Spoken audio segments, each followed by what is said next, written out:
I'd like to say a big thanks to Tom, one of my viewers, for sending this clip in, and it's quite an interesting one.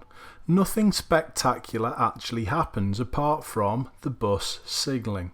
But if this was you following, you'd need to ask yourself the question, why? Time for Heart's Breakfasts. Music Minute. The ultimate music quiz. Everyone's talking about it. Kate and Kerry are joint top of our Music Minute leaderboard. Tom does well here. He has a little steer out to the right and looks past the bus.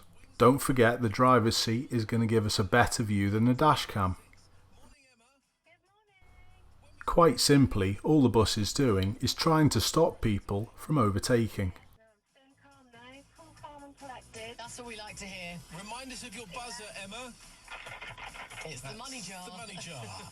Is he going to bring home the money today? Your opponent this morning, Emma, is Natalie. Morning, Natalie. Good morning, Jamie. How are you? Very well. Now we can see all the parked cars on the opposite side of the road, and with the length of these obstructions and the amount of vehicles that were coming the other way, it was a great move by the bus driver. Well done. And great job for Tom for not being impatient and trying to overtake.